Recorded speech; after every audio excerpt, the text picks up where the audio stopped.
been a little bit of a disappointment when it counted. Well, they've got another match here against Saint as they head into game number 2 of this best-of-3 series. Once again, the same bans are coming out from Snake. They take away the Talia, they take away the LeBlanc. We'll have to see they take away Vladimir as their final ban. On the side of Saint, though, they've opted for the Lissandra and Trundle ban. That final ban this time around is going to be the Malzahar instead of Vladimir. Interesting that they're banning it from blue side, which, like you said, does mean that Saint will probably ban Vladimir from the red side, so you ban out or take off both overtuned champions. And Saints really taking their time this time round. Snake have been flying through pick and ban, especially in that first match. Saint really been taking their time, really trying to formulate something they can use to take down the second place team in Group A, as Rek'Sai is the final ban that comes out from Saint, which means Vladimir gets locked in immediately for Snake. What is going on right now? That said, if anyone thinks that they have a counter to an overtuned champion like Vladimir in that mid lane, it is certainly the arrogance of Otto. We've seen the Aurelion Sol. I would not be surprised if he tried his hands at the Anivia, which has kind of been considered the global soft counter to Vlad. Well, for now, we'll have to see if Saint actually just mirror the composition that Snake pulled out in that first game as they take away 2 very crucial picks of Snake's previous team comp with the Jhin and the Gragas. And again, the core of that composition was making sure that you had the disengage and the safety with the Gragas pick to set up and empower the long-range poke and utility from Xerath and Jhin. So we'll see if Shu goes back to that Janna pick, but because she would certainly also work in this comp. SFM was hovering that Mordekaiser pick. He was about to make Spawn and Atlas 2 very happy people, but instead opts to lock in the Graves as his jungler of choice, and we will see the Alistar be locked in for Snake as well. So going a completely different direction. Last time we had Trundle for Jay-Z. Now this time it's all engaged with that Alistar. We'll have to see what Snake and Saint. Snake, Saint. We'll have to see what Saint decide to pick up as their next 2 picks here in Champions League. Twisters. They are 2 very similarly. I can't do it anymore, Frosco. Just take over. Upstairs, Rusty is probably sighing relief because Morgana finally got locked in. Rusty all the time is saying, why isn't Morgana being played from the support position? She's a great answer into both Braum and Alistar. With those 2 champions coming back into rotation and popularity, it should subtly empower Morgana. So finally going to get to see her hit LPL. We'll probably be really happy with their mid lane pick as well. Syndra does get locked in for Saint. Otto's going to be taking that one to the mid lane. Something we saw Wayless play a lot since he's returned to LGD's roster. And it's really this empowered ability for Syndra to stun multiple people in that cone now because she's able to pick up more dark spheres and drop them on top of people. Right now, Saint are running a pick composition. They have long range pick set up with the Jhin ultimate being able to slow everyone down, but it's really about Shu and Otto setting their team up for success. Let's see if the bottom lane for Saint can do just that. Just rotating back into the LPL, we saw STYZ hold that spot for quite some time for Saint. Whereas Snake, they lock in Sivir and Echo as their final 2 picks. Going back to something a little bit more conventional that we see in the LPL. Yeah, completely different composition from the pick comp, or excuse me, the poke composition that they ran in Game 1. This is the 5v5, very similar to a Venn diagram of Murder, but this time around it's the Beyblade arena. You have the Vladimir ultimate that will come down, augment all of this damage on Saint, and then it's just all eyes on Martin to see how many ricochets he can bounce between members. It seems like Akon wants to try and challenge the Echo that has been picked up by Flandre by locking in Irelia for himself in the top lane. Kind of peculiar. Echo actually has a pretty decent matchup to Irelia. It's going to be a skill-based matchup, so we will keep our eyes on that. Again, Acorn is the best performing member on Saints roster, so if someone can get ahead of their 1v1 counterpart, it should be him. But Echo actually doesn't have too many problems here. Well, no crazy poke composition shenanigans coming out from Snake in this game, but we still have a very unique draft phase between the 2 teams. Vladimir got left through for tank. We see a Syndra being picked up here by Otto. So very interesting match once again, and I think it's safe to say it's going to be another bloodbath between these 2 teams. But there's very different power points for Snake this time around. They don't have as quite the early game strength that they had last time. They're looking for kind of their 2 to 3 item big break points before they can start getting rolling. We'll have to check in and see which one of these 2 teams hits that 2 to 3 item breakpoint the first, because it definitely looks like to be a decisive factor in this second game. We'll find out as we head on to Summoner's Rift for game number 2 between Snake and Saint.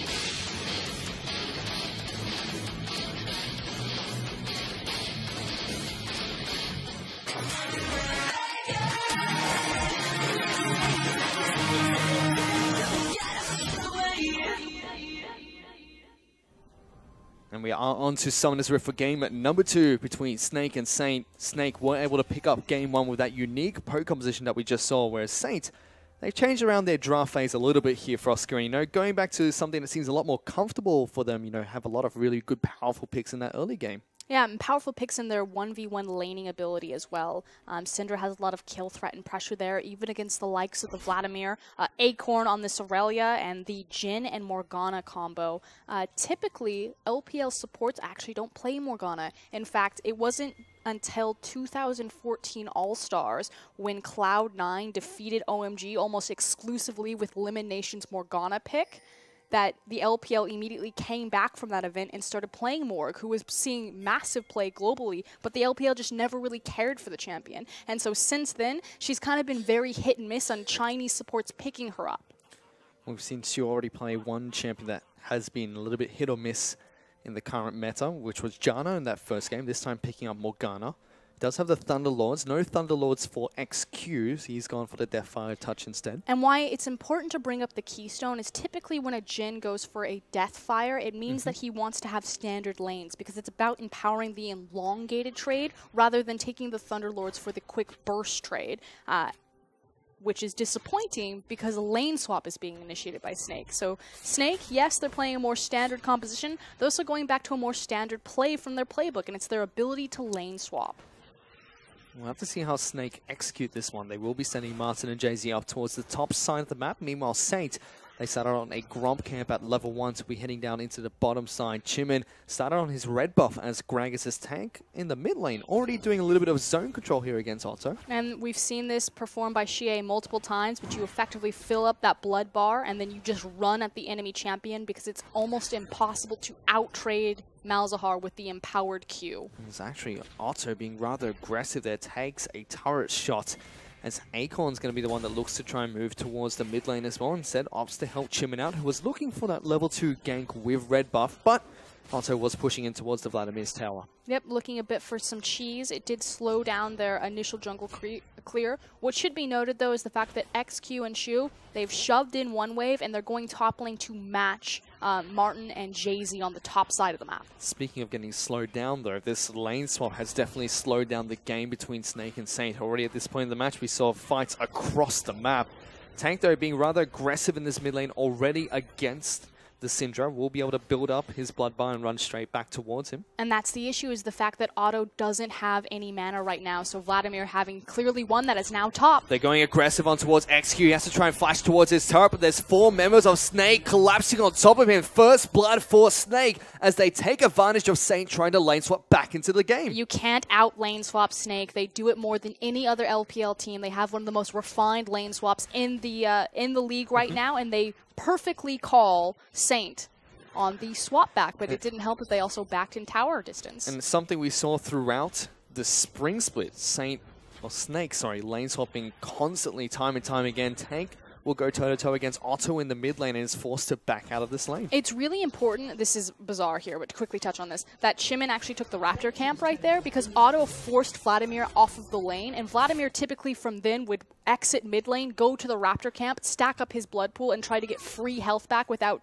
the fear of trading on the Syndra. But good communication from Chimin and Otto to deny that maneuver from Tank and to send him back to base. Which means although Tank was being rather aggressive there, he's going to be one that heads back to base first. Now Chimin finds a random SOFM in the jungle, sidesteps the body slam immediately. A teleport will come out from Acorn that gets cancelled.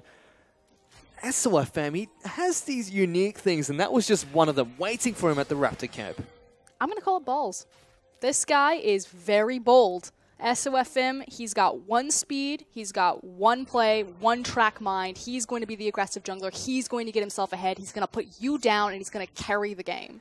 And Snake, since they picked up their Vietnamese jungle, have been really utilizing his playstyle wherever they possibly can to try and take down teams. Meanwhile, bottom lane, Flandre gives Acorn a nice beating as he takes him down to about 1/3 of his health. Yep, using the fact that he teleported on a massive creep wave, so there was no way that Acorn pre-level 6 could actually trade back on that successfully, although he is pulling down Chimin. Let's see if Chimin can assist Acorn in trying to take down Flandre here. Acorn is going to be able to get the stun down if he chooses to, but Flandre just decides he's hopping away from the Aurelia. Meanwhile, Martin and Jay-Z also rotating down towards the bottom side of the map, looking to see if they can continue pushing turrets down for Snake. And they get to do this with so much information because they pulled Chimin to the gank. Flandre drawing so many resources, and now here comes SOFM. So all of Snake collapsing on the last outer tower. They're going to try and collapse on towards Acorn first, it seems, as Jay-Z lands the headbutt pulverized combo. The W does come down from Echo as well, but does not connect as a stun on top of the Aurelia. But like you said, Snake going to be executing this lane swap quite well here, looking to try and take down their second outer turret. They need to be a bit careful, though, because it's not quite as weak to do this as safely as needed. But since they zoned so many members off of the tower, it looks like Saint are just going to give this one up for free. And that's 2 turrets that Saint have actually given up for free already in this game. Top lane Adder was taken down by Snake after they utilized their lane swap effectively. Now bottom turret after they swap back into it. And the question is going to be, what objective do Snake prioritize next? Is it going to be trying to bleed Saint out from chipping away at blue or red buffs? Is it going to be rotating down to the Mountain Dragon? Or is it going to be looking mid lane to try to break this freeze? Syndra does have great range and great hard CC as well as damage output, but she's a very low mobility mid laner. We did see the bottom lane outer turret finally get taken down by Snake, so they're now 2 turrets to none. It also gives them a nice 1,500 gold lead. Shu and Chimin utilize that time to head in towards Snake's blue buff side of the jungle. Got some great deep vision down there, as well as cut off the return of Flandre towards the top side of the map. Tank still going toe-to-toe against Otto. It seems like Syndra is going to be the one that is winning the trades in the mid lane. It's definitely up in terms of CS as well, about 15 CS up ahead of this Vladimir. This is an important lane assignment, though, as we quickly peek at the bottom side of the map. Acorn does have kill pressure on Martin right now on the Sivir, so he needs to be very careful. No JC to assist him as Tank takes the ultimate there, and will get taken down in a solo kill by Otto. Goes toe-to-toe against Tank in the mid lane. Yeah, unable to get into the Sanguine pool fast enough to get away from that unleashed power. So good 1v1, clean kill from Otto. Big burst damage coming out from the Syndra as well. Only sitting on the double Doran's ring. The Ignite also paying off as well, dealing that damage over time while he was in that Sanguine pool. And the issue is yes, the mid tower is the last outer tower that Snake need to break, but there's a time limit on when they can break it. They're waiting for Martin and Jay-Z to have their ultimates available because these are the 2 primary setup champions for them, as well as the dive champions for them. Syndra's very slow and immobile, but you need the on the hunt coming around that Fog of War corner to catch him in surprise and to kill their primary wave clear. We can see both solo laners from the side of Saint doing really well so far. Acorn was actually able to go aggressive towards Martin in the bottom lane, forced the heal to come out from the Sivir. Curse Call will come out from XQ, just does a little bit of damage on towards Jay-Z. Doesn't get anything out of his major ultimate.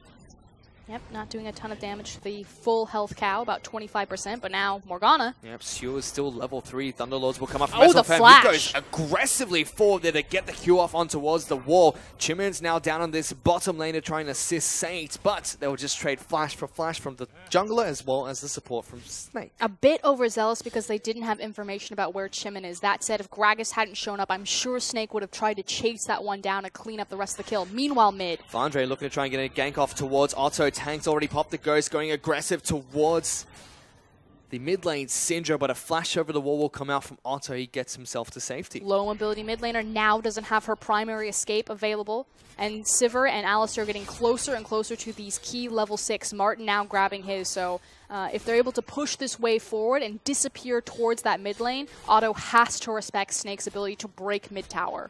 As this time around, SFM looking to take blue buff for himself. Since this time it's a Vladimir in the mid lane. Does not require blue buff as much as other champions on Summoner's Rift.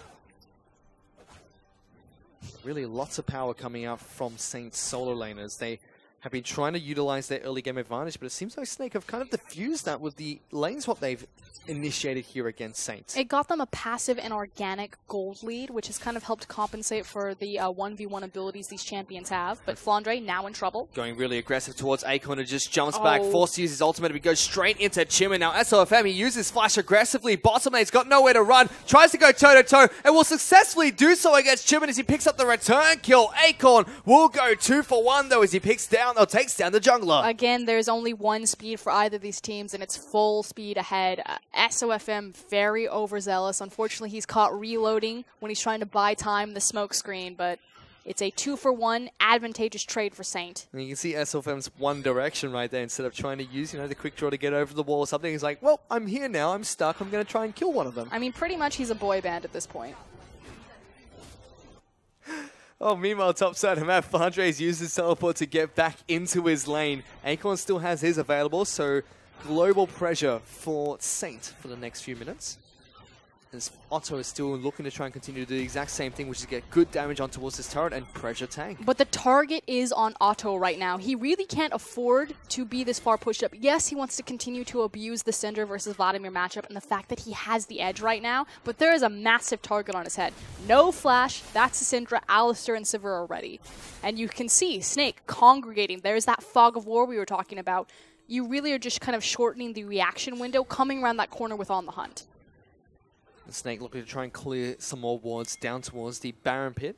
Not Baron Pit, Dragon Pit. It's another Mountain Dragon that spawned here in game number 2. As Jay-Z's actually the target. It's a level 6 Alistar, so he can use his ult to negate some of that damage that comes up, but he's holding it. Finally uses as the Curtical comes out from XQ. Just slows him down. Chimin chases aggressively forward. An ultimate will come out as well. A very delayed kill, but a very big pick that comes out from Saint. And Snake don't capitalize on all of this. Now Acorn caught off on the side. SLFM's going to be the one that's in trouble first here. Will take SLFM down incredibly low, but Tank returns and helps his jungler to take down the revenge kill. So those are two key members for either team that were just kind of let die. No team choosing to really collapse or try to force a 5v5 on the back of that. And immediately, SLFM decides he's going straight back into the jungle. He only has about 300 health. He doesn't care. He needs to farm. Well, any play that was being set up by either team has now dissolved, so we should actually go back to resetting lanes, passively farming, take another trip back to the store, and possibly looking at this dragon now. Well, it's still 1,500 gold lead for Snake in game number 2. At this point in game 1, Frostcoon, there was already 10 kills on the map. They've kind of brought it back a little bit closer after the little bit of skirmishes we've had around the dragon so far. Yeah, it's bit of a slower pace game, but it's more so on how the game has been played out and not necessarily because of how the players want to play the game. It's the lane swap coming through. And like we said earlier, it is a Mountain Dragon that has spawned on Summoner's Rift. XQ and Jay-Z will just walk past each other casually. Casual high five. And Spawn will say, ships passing through the night. How's the weather? How's the wife and kids? Oh, sorry, Jin. Too soon? It's a lore joke. Godfish. I know. I just didn't know where you wanted me to take it from there. You've added an insult. Too soon's coming as well. Just like, what? I mean, though, between Tank and Otto here, it's still the same story that we've seen this entire game, but Tank now actually popping the Ghost to go aggressive towards the Syndra. Exhaust being used as well, and will be able to paint that target on his back to take the kill. And that's the play that Snake were trying to set up 3 minutes ago, but unfortunately the cow got caught out the first time around. He respawned, he came back off the base like, okay, this is the play, break mid lane, kill the Syndra. Nailed it that time. Certainly did, and that ties the score back up 4-4, so the only thing that really separates these two teams are the 2 turrets that Snake have been able to pick up. But Saint are going to try and capitalize on getting some good CS score advantages, especially in the top lane and mid lane. Chimin trying to make an answer happen here. He does have Cask. Flandre does have his ultimate to try and keep himself safe. More importantly, Flandre has Flash. He's going to get taken down by the cast. He has to use the ultimate to get back to the safety of his turret, but Acorn just blade surges back in towards him and gets that pick in the top side of the map. Yeah, Flandre just misplayed that, didn't flash the belly bop CC. That said, he does buy enough time for his team to pick up the tower. Still not as clean as you would like because Flandre, you didn't have to die there. It means that they will be able to trade 1-for-1 in turrets as soon as Acorn's able to take down the top lane turret. And we will see actually Saint move their AD carry towards the mid lane here. This time it's not going to be Tank that's going toe-to-toe against the Vladimir. Does mean that Otto doesn't really have a place to farm right now, but this should be Snake picking up the tower as well as the dragon in trade for Flandre's life and the top tower. So Saint do pull the gold lead back a little bit. It's now only 1,500 in Snake's favor, but like you said, they do get the dragon as well. It's a Mountain Dragon that falls, and this mid lane turret is incredibly low. Saint are pushing, looking to try and take this down, but there is an Alistar threatening to flank from the side of Snake, but they just walk up, casually throw a couple of bullets into it, and they take it down. Snake had complete control of tempo over the early game, showcasing their experience with the lane swap coming out in trumps, but they've actually fallen quite far behind in terms of their tempo and control of the map over the course of the mid-game. Just a little bit sloppy. Once again, though, Saints are known for their for their great laning phases, also great early game. It's really towards the mid-game as well as the late game where they start to falter. The exception was kind of last game where that interesting team composition that came out from Snake was able to just put them in the bin nice and early. Getting it snowballed. Right now, the only objective left for Snake on the map, other than farming their side waves, is again trying to break this last standing mid-outer. The problem is that the longer that Saint can hold off on this with their wave clear, the more punishing it is to Snake, because you then have Martin and Tank farming in the same lane, which means you're splitting resources between your two carries, Sivir and Vladimir. Well, Snake are now looking to try and push for this mid lane. Outer turret, it's already down incredibly low. Or we'll just give it away for free, that too. Yep. Saint decide not to try and contest for it, and although they pulled the gold lead, that wasn't a decision. That was just them not staggering their backs correctly. So miscommunication, particularly from Otto there, for Saint to not be in position as the primary and safe wave clear on his team.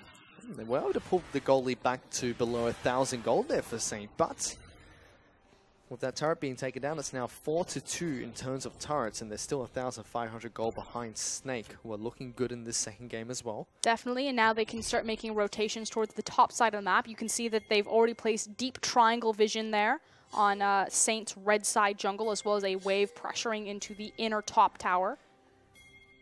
So you can actually see Chimin moving down towards the bottom side of the map, looking to see if he can get some pressure on towards Flandre. He actually might get jumped on here by the Gragas mid lane, though. It's going to be Shield that tries to lock down this Vladimir. Sangui will keep him safe, but now Flandre's the one in trouble. Parallel Convergence does come down, but he doesn't get the stun of the Shield as the ultimate knocks it straight back towards the turret. Acorn is going to try and case him, but a great timeline that slows him down, using the ultimate to keep himself alive, but he's just trying to run away from Saint, who are just constantly chasing him down. Musical chairs right now for Flandre, but he's just trying to buy enough time for this tower to fall. Let's see if it's enough, because that turret does finally fall. It's now 5-2 in terms of turrets. Can he go the distance? Oh, he's leading them on a big wild goose chase. Another good time when it does come out. Gets the movement speed from his passive. He's now trying to loop around. Irelia's gone the absolute wrong way here. Acorn's being run around Summoner's Rift. He's trying his best, but he's got a sliver of health left. He's trying to juke back as well. Chimin might be a little bit too slow. Flandre does have his teleport available if he needs it, but that final barrel will come out from Gragas and does finally take down the top laner. Cue the Benny Hill music. Flandre just led them on a wild goose chase, like you said. In the end, though, it does mean that Snake do break the inner tower on the top side, but Acorn surely will answer this with the next wave, at least trading tower for tower, but not map pressure.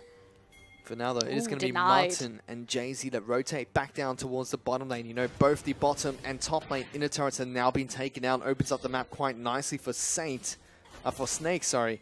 As Chimin is looking to try and take down Red Buff away from SFM. He's not too happy, though, and even calls Jay-Z over to help him out to take down this Gragas and pick the Red Buff back up for himself.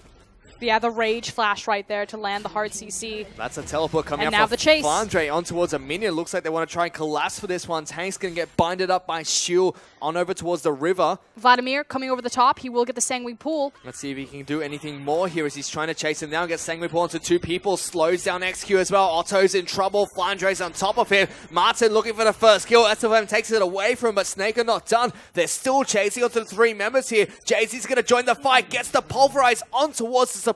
Tank goes on a killing spree as they find two picks on towards Saints. But these kills mean nothing. This is literally just sending a message. They'll pick up the blue buff, but they don't have a wave in position to continue to push or to siege standing objectives like the towers. This is just Snake.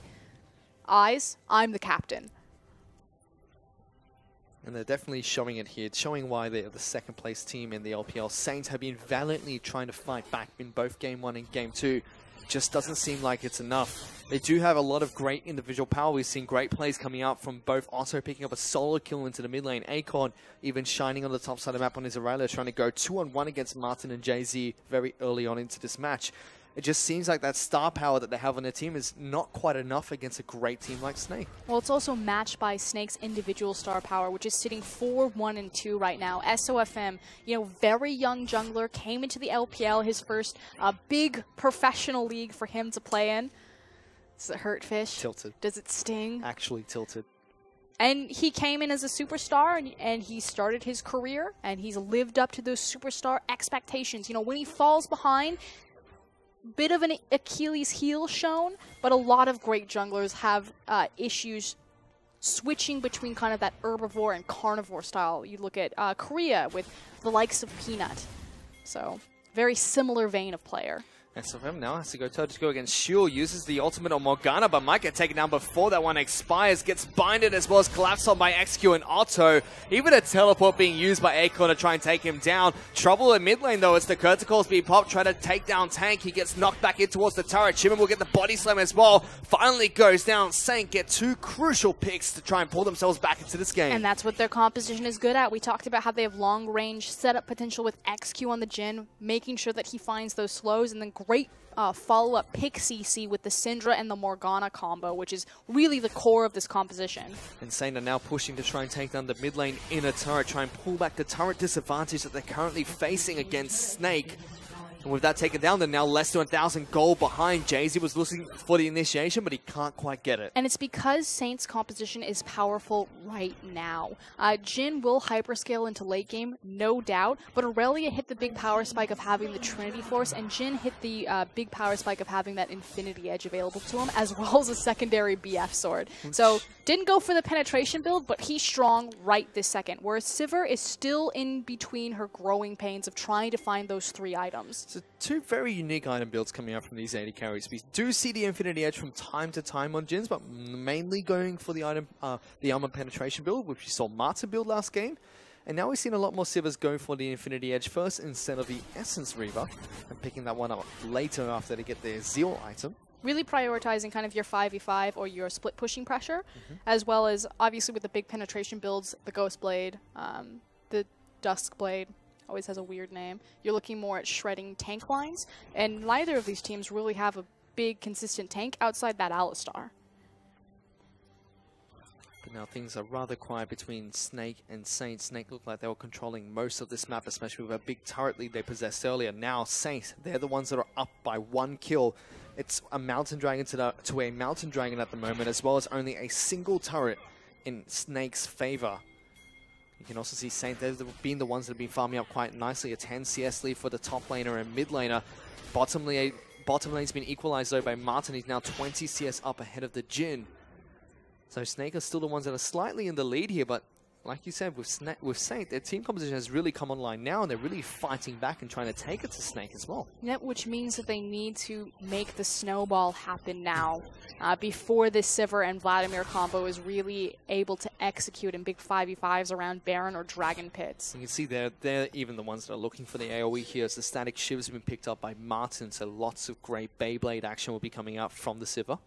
A big thing, though, is that Saint are being very proactive about controlling vision. You can see them right now setting up their True Vision, laying down pink wards. Again, it's a pick composition, so they want to try to bait Snake over to this Baron pit, pick someone important off, and then try to rotate into a nice objective. Good move coming out from Flandre, though, as he split pushes down on the bottom side of the map, draws Akon to move back down to defend that turret, who doesn't have his teleport. Then diffuses the play that Saint are trying to set up. So like you said, great play. Now opens up space where Snake can go through and clear out all of this gold and this vision that Saint had taken the time to lay down. They do a good job of doing just that. It actually is going to be Chimman that's waiting in the wings here, but XQ's been jumped on by Jay-Z, forces the flash out of the Jhin. The ultimate will come out from the Graves as well. It's almost enough to take down XQ. Flandre's actually chasing for this one. A single tap will be all that is enough to take him down. As Tank flashes the Gragas ultimate to get on top of the Morgana and continue to fight for his team. Big curtain call will come out from XQ as Otto's trying to find picks in the back line.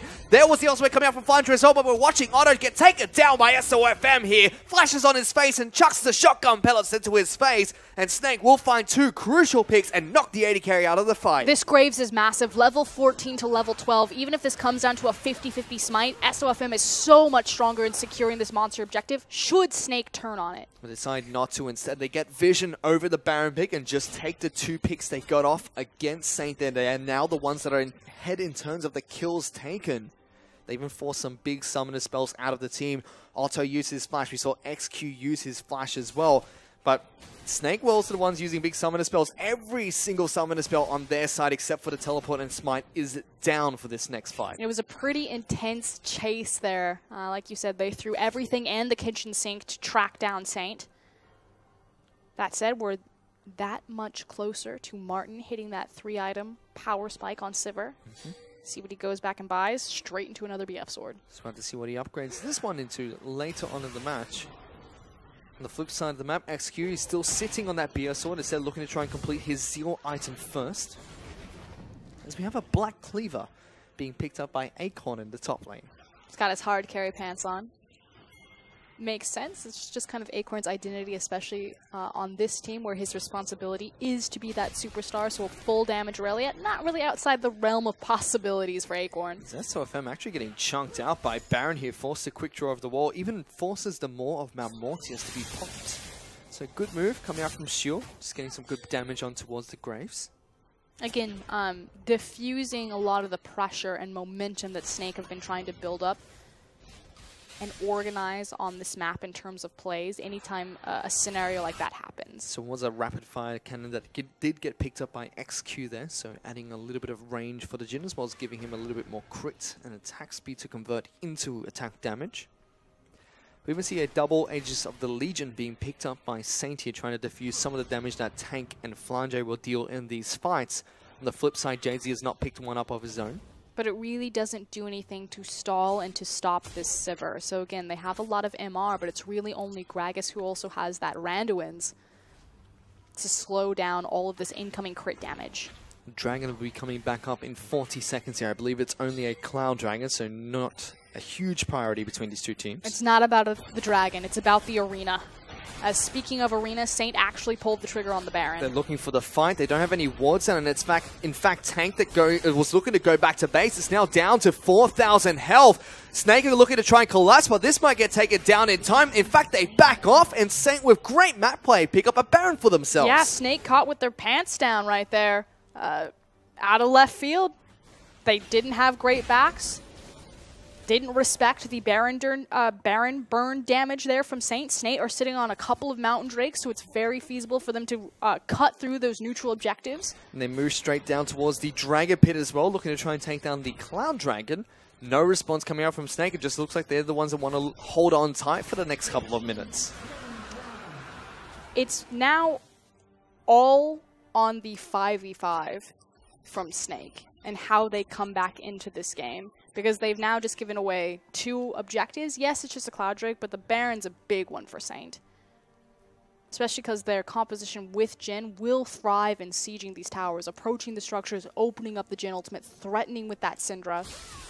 It's actually pulled the goal back to dead even between Snake and Saint. 48,000 gold for both these teams. In fact, Saint are now in the lead for the first time, but just by a couple of 100 gold. Doesn't matter all that much, but for the next 2 minutes or so, Saint are going to be incredibly powerful in terms of pushing, especially thanks to the Baron up minions that will be walking in towards Snake's side of the map. But once again, we do have the scaling on the side of Snake that could be proved to be rather strong against Saint's lineup. Don't be fooled though, there's a lot of late game answers on the side of Saint's composition. Aurelia is going to be a massive problem. Syndra can 100-0, majority of members across the board. And Schumann now putting on his best SOFM impression, takes away the red buff from Snake. Now they're looking to try and siege bottom lane. Kurtikor comes out, slows down Martin. The third shot is not going to connect, so he's still full health. Actually used the heal to try and create some distance for himself. Chimin threatening on the back lines of this turret. In fact, there is a teleport coming out from Flandre. Tank's trying to rotate down as well. They do have a teleport from Irelia getting into the back lines. The rest of Snake do collapse. Flandre is the top of Tank on the side of the map. But meanwhile, it's SOM that gets delivered into the team. Gets a good ultimate off as well as lots of AoE damage. But it's Tank that's the one in trouble here. He's trying to back away. XQ chucks the crit shot into him to take him down. It will be traded for Otto's death there, as meanwhile they're still trying to fight. Flandre goes back in, he's incredibly low. Martin's in trouble, XQ gets the kill, Acorn takes him down. It's a double kill coming out from XQ, and an ace onto Snake coming out from Saint. Yes, Snake's composition can scale into late game, but Saint also have so many threats and answers on there. We knew that Acorn was going to go massive on this Aurelia, and we also have XQ performing wonderfully on this Jhin. They're going to get the inhib. They definitely will be able to take down the inhibitors. The closest person to spawn will be SOFM, but that's in another 8 seconds here.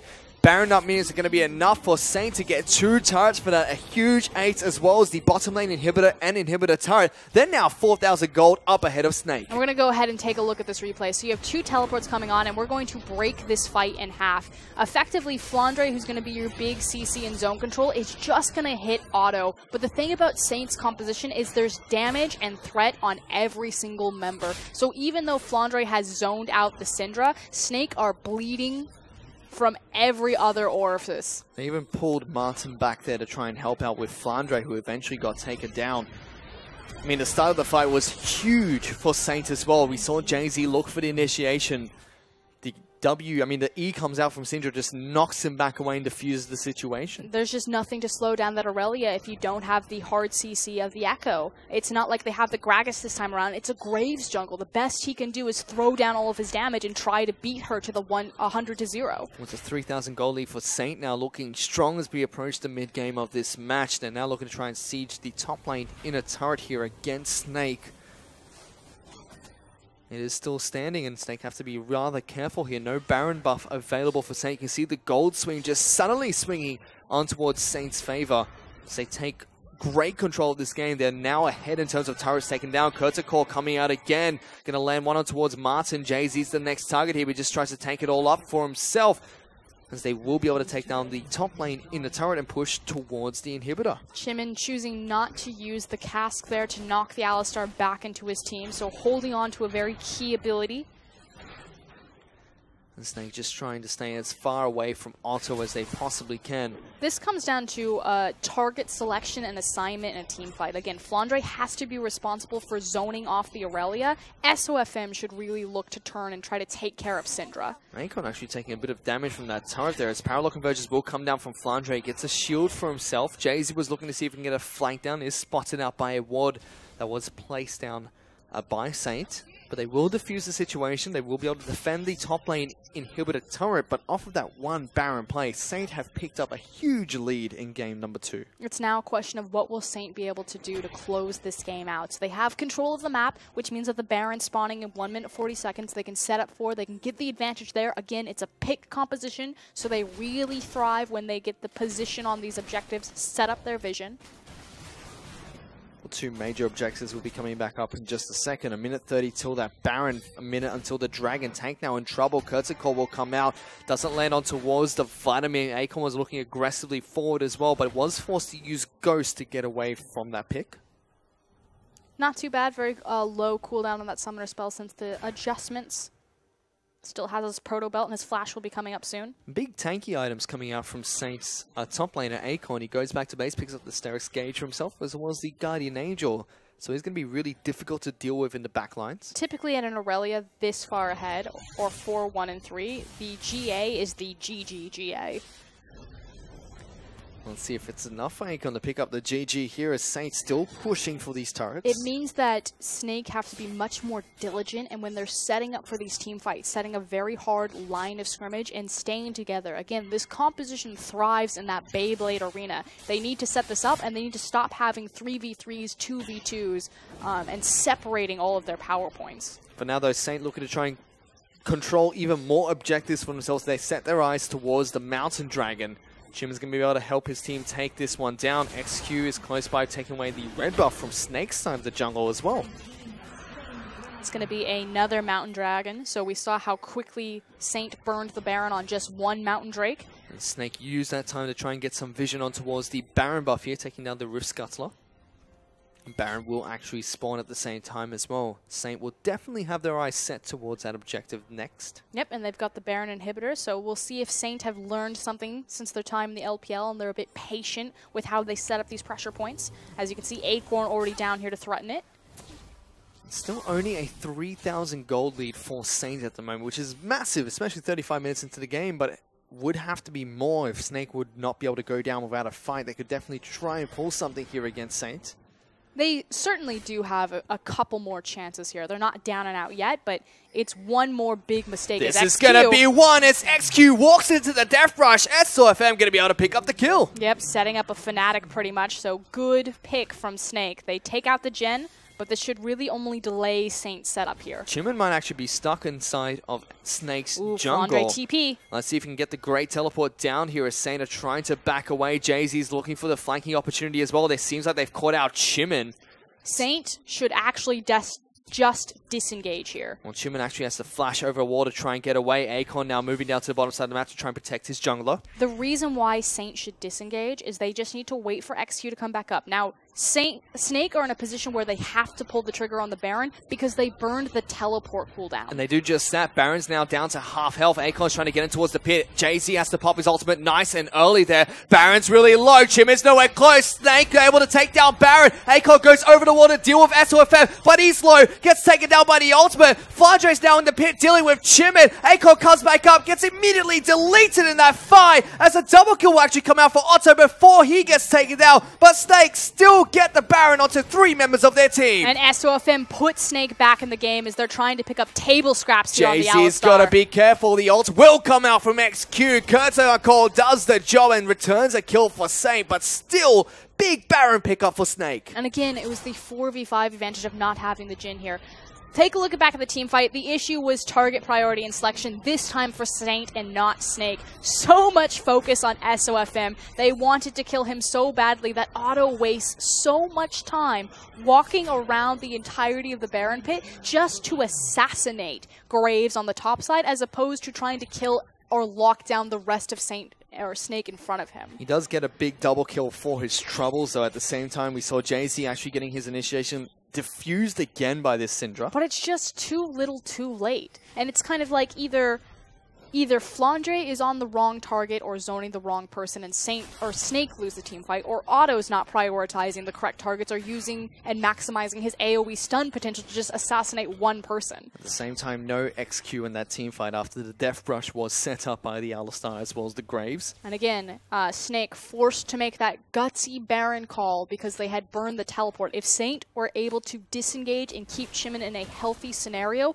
they would just wait for Jhin to come back up and exploit the TP difference to try the Baron again. Well, they pulled the gold lead back down as well. It's now 1,000 gold only in favor of Saint. They still look very strong in this game. Their team comp has definitely come online as well. As Steel now in a little bit of trouble, going to take a lot of damage. Flandre goes in, the support's being taken down. The teleport will come out from Akon to try and join this fight, but they're chasing on towards Chimin. Tank heals up a massive amount of health. Akon can't do much, but he's diving back in. He's got martyred. He's gone for more. Jumps on straight back towards SOFM for the double kill. He's now on tank, but he lives to tell the tale. Otto looking to try and clean up this fight for Saint, and Acorn goes huge to get 3 big picks for his team. Acorn is trying so hard to keep Saint in this, to keep their dreams alive and keep them on the Rift. He does manage to clear out majority of the Barons. There's still only 1 left available. Might not even be. Yes, Flandre still has that Baron buff up.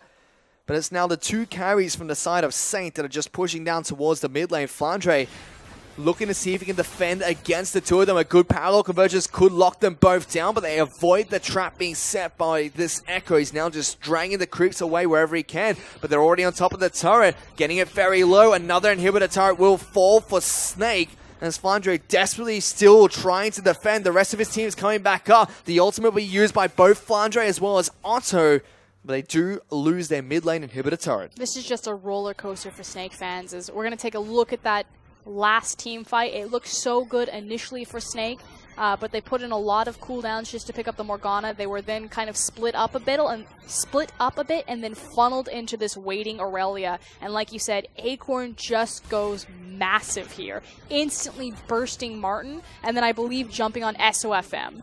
Gets the double kill there and gets a lot of damage down onto tank as well as the stun. And then it was just the auto XQ show to clean up that team fight.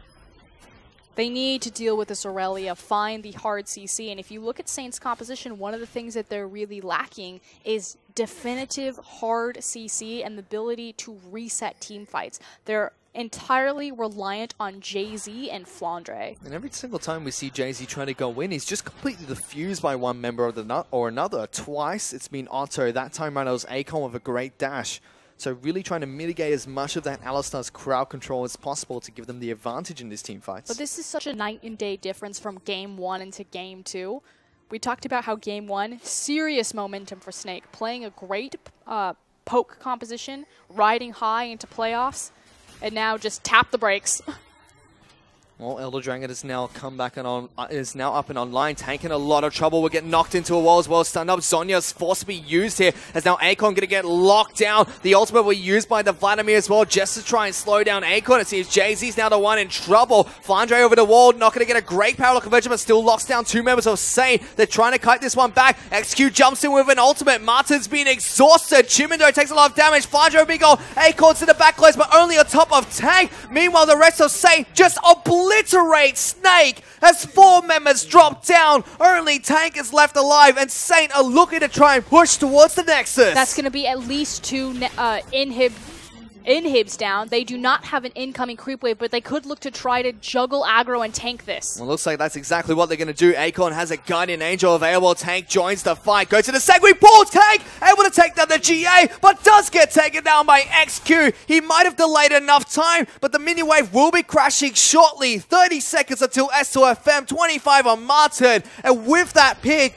Saint are going to be able to end the game and tie the series up 1-1. And constantly Saint have been able to take maps but never series, but they're one step closer here as they take down Snake. They do take down Snake, a team that looked so strong in their second match for majority of the game, especially during a time phase where Saints are really meant to shine.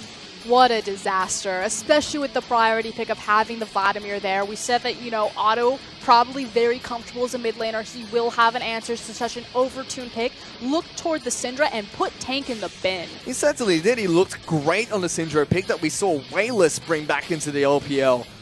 And it looks great. We talked about it in Champions League as well. Snake opted to ban the Malzahar as their ban on the blue side. And Saint were just like, sure, you can have Vladimir. We've got an answer for it. And the answer was definitely Acorn on the top lane as well as the Syndra in the mid lane. Definitely. And we are going to go ahead and take a look at those team fight, or these highlights there from the last match. And the big thing to point out is this is never a full 5v5. These fights, even when all 10 members are located on the same screen, are always 2v2s, 3v3s, 1v1s. It's never Snake funneling in and getting to use their Vladimir Sivir combo. We saw Sewer actually come out quite strong with the Morgana. This is where things look to try and turn around in Snake's favor. They got the pick on the XQ, they got the Baron buff there, as well as they got a lot of kills during this team fight. But a roller coaster where there's immediately a high for Snake fans, it's then met with immediate heartbreak, because the very next highlight, I'm sure, is going to be Acorn going massive. Yep, right in the back line. Again, it looks so good initially for Snake. They find a pick, but they burn a lot of cooldowns trying to run through the tower, and then Acorn comes in and instantaneously deletes the 2 primary carries in Sivir and Graves. And this was literally a 1-on-5 to get the first 2 kills for Acorn here. First Martin, then he goes back for SOFM, stuns up Tank for the rest of his team to clean up. Otto and XQ were left untouched throughout that entire dive that came out from Snake. Just too many carries, and we said in Champions League that this is much more the style that Saint like to play, where you just load a composition with damage across the board, and instead of working as a fist, everyone just takes a finger and you start taking eyes. And this also looked like a back-and-forth fight between the two teams. It seemed like the Beyblade Arena was being set up for the Sivir, but they just once again split off the fight. Tanks on the left side of the map, the rest of the team is just grouped up, and then it was just Syndra wrecking havoc with XQ helping him out. The fact that Syndra's offering so much CC control in front of her, as well as ridiculous assassination and burst damage, is what's really put her kind of back in line as a go-to mid laner in the LPL. And it did really well against Vladimir in the mid lane as well, as Saint are able to pick up the win here and tie the series up 1-1, but we still have a third game between these two teams. We're going to go into a break. We'll be back with that third game in just a bit.